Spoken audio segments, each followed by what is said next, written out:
Mimi nawahusia ndugu zangu wale wenye uwezo miongoni, mimi nawahusia ndugu zangu wale wenye uwezo miongoni mwetu, matajiri wapo humu, watanisikia kwa namna yoyote, wana wajibu wa kuwekeza katika dini, waweke aukafu za hakika kabisa ili mambo haya yaende, tena iwe ni kitu organized, sio kitu cha kibabaishaji. Tunataka sisi durusu ziwe hivi, tunataka shekhe uandike hivi, tunataka wewe ufanye. Wewe tunakutoa leo hapa, kuna ilmu sisi hatuna, tunaomba uende sehemu fulani, uende Saudia, uende wapi ukajifunze fedha hizi, utafiti huu. Kuna mtu kule tumuhitaji sisi, ilmu hiyo hatuna, tumlete fedha hizi. Na waomba watu walio na uwezo hilo jambo waliangalie kwa ajili ya akhera yao. Wewe una bilioni 10, una bilioni 6, una milioni 800 ziko kwenye akaunti yako, waziona ni za kwako hizo.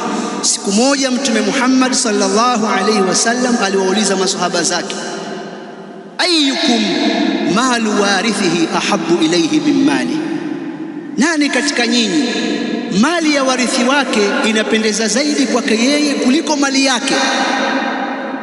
Masahaba wakamwambia, hakuna yeyote miongoni mwetu isipokuwa mali yake inapendeza kuliko mali ya warithi wake. Mtume akamwambia, mali yako ni ile uliyoitanguliza na mali ya warithi wako ni ile uliyoiacha. Sasa una bilioni 3, una bilioni 4, una milioni 800, milioni 200, una milioni 5, una milioni 6. Usije ukajua utazitumia hizo na plani zako bwana. Huenda malakul mauti anasubiri muda wake, kwa sababu mifano iko mingi bwana. Kuna watu wamerudi majumbani mwao, wamekaa katika makochi yao, wanakunywa maziwa au maji kwa starehe. Malakul mauti amefika hapo hapo, anaondoa roho yake, wala hana shida kabisa. Kuna watu wamelala wakapata hiyo kheri ya kwamba malakul mauti amekuja kuondoa roho, na wakupata dhiki zile za kutolewa roho, sakaratul mauti.